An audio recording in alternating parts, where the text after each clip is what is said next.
یہ مشرق وسطیٰ کے امیر اور اثر و رسوخ رکھنے والے دو انتہائی اہم ممالک متحدہ عرب امارات اور سعودی عرب ہیں۔ یہ رہا ان دونوں ممالک کے درمیان 457 کلومیٹرز طویل لینڈ بارڈر۔ بظاہر دیکھنے میں یہی لگتا ہے کہ دونوں ممالک کا لینڈ بارڈر اسٹریٹ لائنز کے ساتھ کافی واضح ہے اور کوئی اختلاف شاید اس حوالے سے نہیں ہوگا، لیکن دوستو حقیقت اس کے برعکس ہے۔ سعودی عرب اور یو اے ای کے درمیان یہ بارڈر دہائیوں سے نہ صرف متنازع ہے بلکہ 2010 میں بارڈر سے ملحقہ سمندری حدود میں دونوں ممالک کی نیول فورسز کی آپس میں جھڑپ بھی ہو چکی ہے۔ سعودی عرب 1974 میں جدہ معاہدہ کے تحت ڈرا کیے گئے موجودہ بارڈر ہی کو دونوں ممالک کی سرحد مانتا ہے۔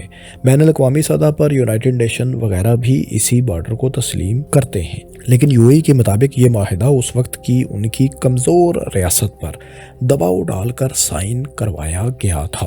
یہی وجہ ہے کہ متحدہ عرب امارات نے آج تک اس معاہدے کی باضابطہ توثیق نہیں کی ہے۔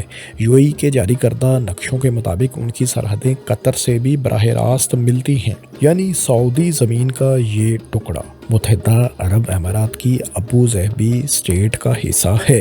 تھوڑا جنوب مشرق میں آئیں تو یہاں موجود شیبہ آئل فیلڈ یا زرارہ آئل فیلڈ تنازع کی بڑی وجہ ہے، جس کا 20% یو اے ای کی سرحد میں واقع ہے۔ اس آئل فیلڈ کے ریونیو سے متعلق دونوں ممالک کے درمیان شدید اختلاف ہے۔ یوں اس ڈسپیوٹ کی وجہ سے دونوں ممالک نے آج تک اپنی سمندری حدود طے نہیں کی ہیں۔ دوستو دونوں ممالک کے درمیان اس انتہائی اہم تنازع کی بنیاد کب ہوئی اور برطانیہ کا اس میں کیا کردار ہے؟ یو اے ای کیوں ابو ظہبی اور قطر کے درمیان سعودی ریجن کو نقشوں میں اپنی ٹیریٹری کے طور پر دکھاتا ہے؟ سعودی عرب تاریخی طور پر یو اے ای کی ریاست ابو ظہبی کے کتنے رقبے پر اپنا دعویٰ کرتا آ رہا ہے؟ 1974 کی ٹریٹی آف جدہ میں کیا واقعی سعودی عرب نے یو اے ای پر کوئی دباؤ ڈالا تھا؟ اگر دباؤ کے تحت یو اے ای نے معاہدہ سائن کیا تھا تو اس کی وجہ کیا تھی؟ یہ تمام سوالات اور ان سے جڑے ضمنی سوالات کے جواب آپ کو اس ویڈیو میں ملیں گے۔ دوستو یہ انتہائی یونیک قسم کا ٹاپک ہے اور اس پر بہت کم بات کی گئی ہے۔ شاید آپ کے لیے بھی یہ معلومات نئی اور انتہائی مفید ہوں۔ ویڈیو کو مکمل دیکھیے اور کمنٹس میں اپنی رائے کا اظہار بھی اس بارے میں ضرور کیجیے گا۔ اس پیچیدہ ڈسپیوٹ کی تفصیل جاننے کے لیے ہمیں ماضی کے اوراق پلٹنے ہوں گے۔ تاریخی طور پر جزیرہ نما عرب میں بارڈرز یا سرحدوں کا کوئی تصور موجود نہیں تھا، بلکہ صحرا میں قبائلی نظام اور ان کی وفاداریاں ہی سرحد مانی جاتی تھیں۔ یہاں سرحدوں کا نظام 20ویں صدی کے اوائل میں شروع ہوا، جب برطانیہ اور سلطنت عثمانیہ نے اپنے اپنے اثر و رسوخ والے علاقوں کو تقسیم کرنے کے لیے 1913 اور 1914 میں نقشوں پر بلیو اور وائلٹ لائنز کھینچی۔ ان لائن سے مشرق میں برطانیہ کے سفیر آف انفلوئنس والے علاقے تھے، جبکہ ان لائنز کے مغرب میں اوٹومن امپائر یعنی سلطنت عثمانیہ کے زیر اثر علاقے تسلیم کیے گئے تھے۔ مگر دوستو عرب کے صحراؤں اور قبائلی نظام میں زمینی حقیقت گراؤنڈ ریالٹیز اس سے کہیں زیادہ مختلف اور پیچیدہ تھیں۔ 1932 میں ماڈرن سعودی عرب کا قیام عمل میں آیا تو اس نے اینگلو اوٹومن لائنز کو تسلیم کرنے سے انکار کر دیا۔ ابتدائی طور پر سعودی عرب نے اپریل 1935 میں کم و بیش موجودہ بارڈر تک کا ایریا کلیم کیا، جسے ریڈ لائن یا حمزہ لائن کہا جاتا ہے، جو ابو ظہبی اور برطانیہ کے لیے قابل قبول بالکل بھی نہیں تھا۔ یاد رہے اس وقت ابو ظہبی اور موجودہ یو اے ای کی بقیہ تمام ریاستیں برطانیہ کی پروٹیکٹوریٹ یا ماتحت ریاستیں ہوا کرتی تھیں۔ سعودی کلیم کے مقابلے میں نومبر 1935 میں برطانیہ نے ریاض لائن پرپوز کی، جس کے تحت ابو ظہبی براہ راست قطر سے ملا ہوا تھا۔ سعودی کلیم یعنی ریڈ لائن سے جنوب کے کچھ علاقے بھی ابو ظہبی کا حصہ تھے۔ سعودی عرب اور برطانیہ دونوں کو ایک دوسرے کی طرف سے پرپوز کی گئی لائنوں پر اعتراض تھا اور دونوں کے کلیمز اوور لیپ بھی کر رہے تھے۔ دوستو 1930s میں سعودی عرب کے مشرقی خطے میں تیل کی دریافت ہو چکی تھی اور مزید ذخائر کی تلاش بھی جاری تھی، لہٰذا ایسے میں سعودی حکومت نے 1949 میں میکسیملسٹ اپروچ اپنائی اور بریمی اویسس تک اپنی ملکیت کا دعویٰ کر دیا۔ عمان اور موجودہ یو اے کی ریاست ابوظہبی کے بارڈر پر واقع یہ ایک انتہائی اسٹریٹجک مقام ہے جہاں 9 گاؤں آباد تھے۔ یہاں پانی کے ساتھ ساتھ تیل کی موجودگی کے بھی بڑے امکانات موجود تھے۔ اس کلیم کے تحت سعودی عرب موجودہ ابوظہبی اسٹیٹ کے ایریا کا تقریباً 80% رقبہ کلیم کر رہا تھا۔ اس کلیم کی ظاہر ہے کوئی واضح اور ٹھوس بنیاد بھی ہونی چاہیے تھی۔ سعودی عرب کا دعویٰ تھا کہ تاریخی طور پر 1800 سے لے کر سن 1869 کے درمیان آل سعود کی افواج 3 مرتبہ اس علاقے پر یعنی بریمی اویسس پر قابض رہی ہیں۔ یہاں کے قبائل انہیں باقاعدگی سے زکوٰۃ بھی ادا کرتے رہے ہیں۔ اس دور میں زکوٰۃ کی ادائیگی صرف مذہبی فریضہ نہیں بلکہ حکمران کی سیاسی اطاعت کی سب سے بڑی دلیل سمجھی جاتی تھی۔ بہرحال سعودی عرب کے اس دعوے کو ابوظہبی ظاہر ہے مسترد کرتا ہے۔ دوسری طرف یو اے نام کا کوئی ملک 1935 میں ظاہر ہے دنیا کے نقشے پر موجود ہی نہیں تھا، لیکن خلیجی ریجن کی ایک مضبوط ریاست ابوظہبی خور العدید کے اہم ساحلی علاقے تک اپنا حق جتاتی تھی، اور اسی بنیاد پر برطانیہ نے 1935 میں سرحد پرپوز کی تھی جسے ریاض لائن کہا جاتا ہے۔ اس لائن کے تحت ابوظہبی کا موقف تھا کہ خور العدید میں بسنے والا قبیصات قبیلہ دراصل ابوظہبی کے حکمران قبیلے بنی یاس ہی کی ایک شاخ ہے۔ تاریخ میں جب بھی یہ قبیلہ ابوظہبی سے ناراض ہو کر یا بغاوت کر کے خور العدید کی طرف بھاگتا تو ابوظہبی کے حکمران وہاں جا کر ان کی سرکوبی کرتے، ان کی کشتیاں ضبط کرتے، انہیں زبردستی واپس بھی لاتے تھے۔ یعنی خور العدید اور اس سے ملحقہ زمینی علاقوں پر عملی طور پر ابوظہبی کی رٹ قائم تھی، جو اسے قطر کے ساتھ بھی زمینی طور پر ملا دیتا تھا۔ یہی وجہ ہے کہ 1871 میں برطانوی حکومت نے بھی باضابطہ طور پر خور العدید کو ابوظہبی کا حصہ تسلیم کیا تھا۔ دوستو، چونکہ خلیجی ریاستیں برٹش پروٹیکٹوریٹ یا ماتحت ریاستیں تھیں، اس لیے ابوظہبی اپنے دفاع یا خارجہ امور کے فیصلے اس وقت خود نہیں کر سکتا تھا۔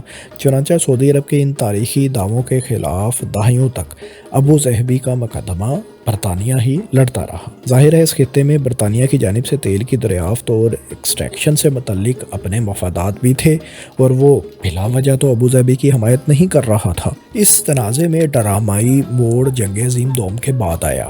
اس وقت تک امریکن کمپنی آرامکو کو یہ معلوم ہو چکا تھا کہ ابوظہبی کے مغربی صحرا اور خاص طور پر بریمی اویسس کے آس پاس تیل کے وسیع ذخائر موجود ہو سکتے ہیں، لہٰذا 1949 میں سعودی عرب کے میکسیملسٹ کلیم کے بعد آرامکو کی جیولوجیکل ٹیمز نے مسلح سعودی گارڈز کی حفاظت میں ابوظہبی کی ٹیریٹری میں انکرجنز شروع کر دی تھیں۔ لیکن بات صرف ان سرویز تک محدود نہیں رہی، بلکہ اگست 1952 میں سعودی عرب کے مسلح سپاہیوں پر مشتمل ایک دستے نے بریمی اویسس کے ایک اہم گاؤں ہماسا پر قبضہ کر لیا اور اسے اپنے مشرقی ریجن کا حصہ کلیم کرنے لگا۔ یہ ابوظہبی اور بالخصوص برطانیہ کے لیے ایک کھلا چیلنج تھا۔ نتیجتاً 1954 میں معاملہ ایک بین الاقوامی ثالثی عدالت میں لے جایا گیا۔ جنیوا میں جب ٹریبونل بیٹھا تو برطانیہ نے الزام لگایا کہ سعودی عرب نے ابوظہبی کے حکمران شیخ شخبوت کے بھائی شیخ زید کو برائب کرنے یعنی خریدنے کی کوشش کی ہے۔ یاد رہے کہ یہ وہی شیخ زید ہیں جو بعد میں یو اے کے بانی حکمران بھی بنے تھے۔ الزامات کے مطابق سعودی حکومت نے شیخ زید کو $85 ملین کی پیشکش کی تھی۔ برطانیہ نے یہ الزام بھی عائد کیا کہ شیخ زید کو کار اور تیل سے حاصل ہونے والی ریونیوز میں شیئر کی آفر بھی کی گئی ہے، لیکن شرط یہ تھی کہ اگر متنازعہ علاقے سے تیل دریافت ہوا تو کنسیشن یعنی تیل کی ایکسٹریکشن کا کنٹریکٹ آرامکو کو ملنا چاہیے، نہ کہ کسی برٹش کمپنی کو۔ دوسری جانب برٹش جج ریڈر بولارڈ نے یہ کہہ کر استعفیٰ دے دیا کہ سعودی عرب ٹریبونل کے غیر جانبدار ممبران کو بھی برائب کرنے کی کوشش کر رہا ہے۔ یوں دوستو، یہ ٹریبونل کسی نتیجے پر پہنچنے سے پہلے ہی ٹوٹ گیا۔ اس کے بعد 1955 میں برٹش حمایت یافتہ کروشل عمان لیویز نے بریمی پر حملہ کر دیا۔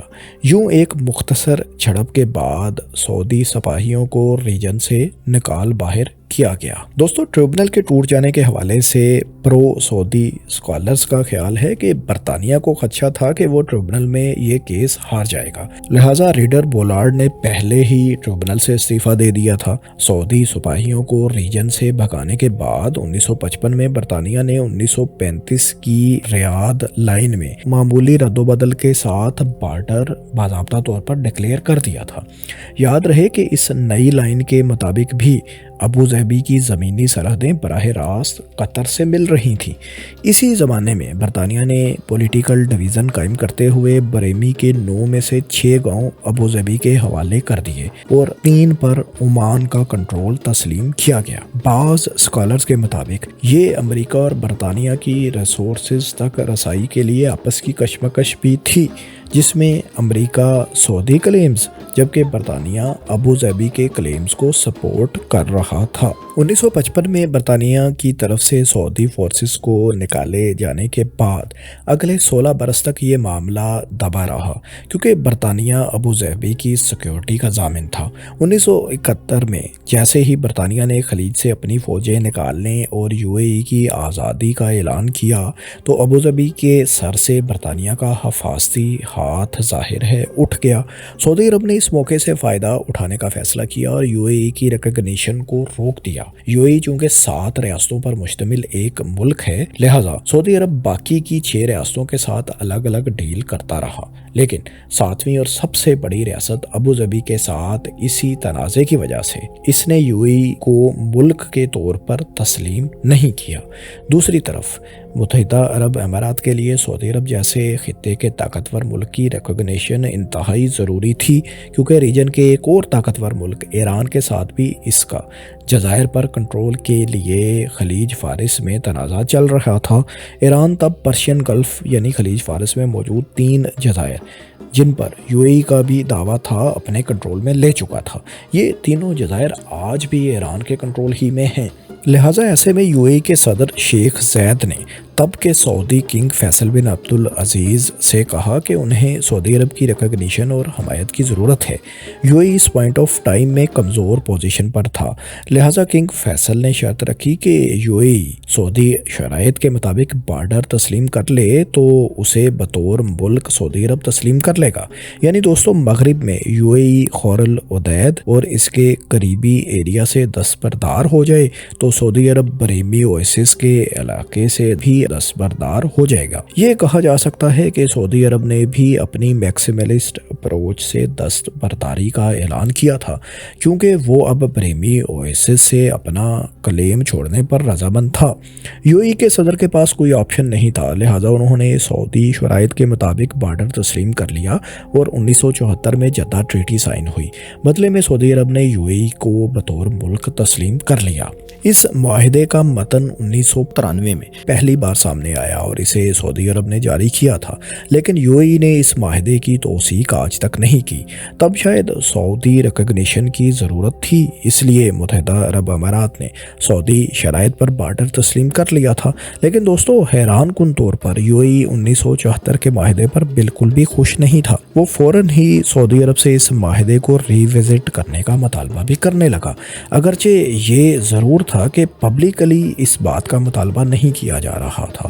عرب امارات کا اعتراض تھا کہ جو معاہدے کا ٹیکسٹ فائنل ہے اس میں اور جو دونوں ممالک کی مذاکراتی ٹیم میں زبانی طے ہوا تھا اس میں فرق ہے۔ UAE کے مطابق ان کی نیگوشیٹنگ ٹیم میں لائرز اور قانونی ماہرین موجود نہیں تھے، لہٰذا سعودی عرب نے معاہدے کا ٹیکسٹ اپنی مرضی کے مطابق فائنل کیا ہے۔ شیخ زید کے دور میں تو پبلکلی اس ایشو پر کوئی بات نہ ہوئی، لیکن 2004 میں جب ان کی وفات ہوئی تو ان کے بعد UAE نے باقاعدہ کمپین شروع کر دی کہ یہ معاہدہ دباؤ کے تحت ان سے سائن کروایا گیا تھا، لہٰذا اسے ری نیگوشیٹ کیا جائے۔ اب UAE مطالبہ کر رہا تھا کہ شیبہ آئل فیلڈ جس کا 20% UAE کی ٹیریٹری میں آتا ہے، اسے اتنی ہی پرسنٹیج میں اس کی ریونیو سے شیئر دیا جائے۔ UAE کا اس حوالے سے موقف ہے کہ شیبہ آئل فیلڈ کے 20% ریونیو کی شیئرنگ کی بات بھی زبانی معاہدے میں طے ہوئی تھی، لیکن فائنل معاہدے میں واضح طور پر یہ طے کر دیا گیا کہ اس آئل فیلڈ سے حاصل ہونے والی تمام آمدن صرف سعودی عرب کو جائے گی۔ اسی تنازع کی وجہ سے جب 1999 میں سعودی عرب نے شیبہ شیبا آئل فیلڈ کا افتتاح کیا تھا تو UAE کے oil minister golf cooperation council کے وہ واحد آئل منسٹر تھے جنہوں نے اس میں شرکت نہیں کی تھی۔ UAE کے مطابق چونکہ معاہدہ دباؤ کے تحت سائن کروایا گیا تھا، لہٰذا وہ اپنے نقشوں میں ابوظہبی اور قطر کے درمیان زمینی خطے کو اپنی ٹیریٹری کے طور پر دکھاتا ہے، یعنی اپنا ہی علاقہ تسلیم کرتا ہے۔ لیکن یہاں یہ یاد رہے کہ معاہدے کے بعد UAE اور قطر کے شہری اس لینڈ کوریڈور کے ذریعے آزادانہ ایک دوسرے کے ملک آیا جایا کرتے تھے اور درمیان میں کوئی سعودی چیک پوائنٹ یا چیک پوسٹ وغیرہ نہیں تھی۔ 1990 میں سعودی عرب نے پہلی بار اس روٹ کو کلوز کیا۔ UAE ملٹری سورسز کے مطابق اس علاقے پر اپنا دعویٰ مضبوط کرنے کے لیے سعودی حکومت نے بعض سعودی قبائل کو مالی مراعات دیں تاکہ وہ یہاں آ کر آباد ہوں اور یہ موقف اختیار کیا جا سکے کہ وہ اس خطے میں طویل عرصے سے مقیم چلے آ رہے ہیں۔ اس کے علاوہ اب سعودی حکومت نے ریجن میں ملٹری انفراسٹرکچر بھی ڈیولپ کرنا شروع کر دیا ہے۔ UAE کے اعتراض کے باوجود دوسری جانب سعودی عرب کا موقف ہے کہ اس معاہدے میں اب کسی قسم کی کوئی تبدیلی ممکن نہیں، بلکہ سعودی عرب UAE سے مطالبہ کر رہا ہے کہ سمندری حدود بھی اب طے کی جائیں جو کہ فائنل کی جانی تھی لیکن آج تک نہیں ہو سکی۔ اب چونکہ UAE بھی ایک طاقتور ملک ہے اور نسبتاً بہتر پوزیشن میں ہے، لہٰذا وہ میری ٹائم باؤنڈری فائنل کرنے سے پہلے معاہدے کے تیسرے اور چوتھے آرٹیکل میں تبدیلی چاہتا ہے، جس کے تحت ان کے مطابق انہیں شیبا آئل فیلڈ کے ریونیو سے شیئر ملنا چاہیے۔ فی الحال تو دوستو اس اختلاف پر کوئی اتفاق رائے نہیں ہو پا رہا۔ UAE اور قطر نے 2005 میں خور العدید سے ملحقہ سمندری ریجن میں ایک پل بنانے کا اعلان بھی کیا تھا، جس پر سعودی عرب نے خاصا احتجاج کیا تھا کہ وہ سعودی پانیوں میں ایسے کسی پروجیکٹ کی اجازت نہیں دے گا۔ سمندری حدود طے کرنے کے حوالے سے UAE اس لیے بھی ریلکٹنٹ ہے کیونکہ اس نے قطر کے ساتھ 1969 میں سمندری حدود کا ایک معاہدہ سائن کر رکھا ہے۔ ظاہر ہے اگر سعودی عرب اور UAE میری ٹائم باؤنڈری طے کر لیں گے تو قطر کے ساتھ UAE کا سمندری لنک بھی ختم ہو سکتا ہے یا مشکل میں پڑ سکتا ہے۔ باؤنڈری طے نہ ہونے کی وجہ سے 2010 میں UAE اور سعودی عرب کی نیویز کی آپس میں جھڑپ بھی ہو چکی ہے، جس میں سعودی عرب کے 2 سیلرز زخمی بھی ہوئے تھے۔ دوستو یہ شاید ممکن ہے کہ 1974 کے بارڈر معاہدے سے پہلے آئل ریونیو سے متعلق دونوں ممالک کی بات ہوئی ہو اور سعودی عرب نے طاقتور پوزیشن کا فائدہ اٹھاتے ہوئے معاہدے کا ٹیکسٹ اپنی مرضی سے فائنل کیا ہو، لیکن ظاہر ہے اس کے بارے میں وثوق سے ہم کچھ بھی نہیں کہہ سکتے۔ لیکن یہ دلچسپ حقیقت جاننا بھی ضروری ہے کہ 1977 میں سعودی عرب نے ابوظہبی کے مغرب میں UAE کے ساتھ ایک اور سیکرٹ معاہدے کے تحت ساحل کا تقریباً 20 میل یعنی 32 کلومیٹر مزید خطہ حاصل کیا تھا، یعنی قطر اور ابوظہبی کے درمیانی ریجن میں جو ایریا سعودی عرب کو ابتدائی طور پر ملا تھا اسے سعودی عرب نے مزید مشرق کی طرف ایکسٹینڈ اس معاہدے کے تحت کر لیا تھا۔ ظاہر ہے یہ معاہدہ رضامندی ہی سے ہوا ہوگا، ورنہ ایک نیا معاہدہ آخر UAE سعودی عرب سے کیوں سائن کرتا؟ اگر 1977 کے اس معاہدے کو بنیاد بنایا جائے تو منطقی طور پر یہ نتیجہ مبینہ طور پر اخذ ہوتا ہے کہ UAE کی جانب سے اپنے ریسنٹ میپس میں قطر کے ساتھ براہ راست زمینی رابطہ ظاہر کرنا ایک کمزور قانونی موقف کی عکاسی کرتا ہے۔ اصولی طور پر 1974 کے بعد 1977 میں ایک نیا معاہدہ کر کے مزید 20 میل ساحلی علاقہ خود سعودی عرب کے حوالے کر دینے کے بعد ایک دفعہ پھر سے برٹش دور کے پرانے میپس دکھانا اور کلیم کرنا ظاہر ہے ایک واضح تضاد ہے۔ اس تناظر میں UAE کو شاید یہ چاہیے تھا کہ وہ زمینی حقائق کو تسلیم کرتے ہوئے سعودی عرب کے ساتھ اپنی سمندری حدود فائنل کر لیتا۔ تاہم دوستو یہ تو ہم جانتے ہیں کہ بین الاقوامی سیاسی معاملات ہمیشہ منطق کے مطابق طے نہیں ہوتے۔ UAE کی جانب سے جانتے بوجھتے ہوئے متنازع میپس دکھانے کی وجہ ڈیڈ لاک قائم کرنا یا پھر ایک مؤثر بارگیننگ چپ کے طور پر اسے استعمال کرنا ہو سکتا ہے۔ ظاہر ہے اگر UAE سمندری حدود طے کر لیتا ہے تو سعودی عرب پر دباؤ ڈالنے کا آخری مؤثر آپشن بھی یہ لوز کر سکتا ہے۔ ہماری انڈرسٹینڈنگ کے مطابق اس حکمت عملی کا مقصد سعودی عرب کو شیبا آئل فیلڈ سے حاصل ہونے والی ریونیو کے معاملے پر دوبارہ مذاکرات کی میز پر لانا ہو سکتا ہے۔ دوستو سعودی عرب اور UAE کے درمیان یہ واحد ڈسپیوٹڈ ایشو نہیں بلکہ دونوں ہمسایہ ممالک کے درمیان تیل کے علاوہ کئی دوسرے جیو پولیٹیکل محاذوں پر بھی رائیولری دیکھنے کو ملتی ہے۔ اس کی حالیہ مثال یمن میں ہم دیکھ رہے ہیں، جہاں سعودی فورسز نے UAE بیکڈ علیحدگی پسند گروپ سادرن ٹرانزیشنل کونسل کے لیے ہتھیاروں کی ایک شپمنٹ پر حملہ کیا ہے۔ یہ شپمنٹ مبینہ طور پر UAE سے علیحدگی پسند گروپ کے لیے آئی تھی۔ دوستو آخر میں آپ بتائیں کہ آپ کا اس بارے میں کیا موقف ہے؟ آپ سعودی عرب کے موقف کو اس سرحدی تنازع پر درست سمجھتے ہیں یا UAE کا موقف آپ کو درست لگتا ہے؟ اپنی رائے سے ضرور آگاہ کریں، اور اس طرح کی معلوماتی تحقیقاتی ویڈیوز آئندہ بھی دیکھنے کے لیے بگ سوچو کو سبسکرائب بھی کر لیں۔ شکریہ۔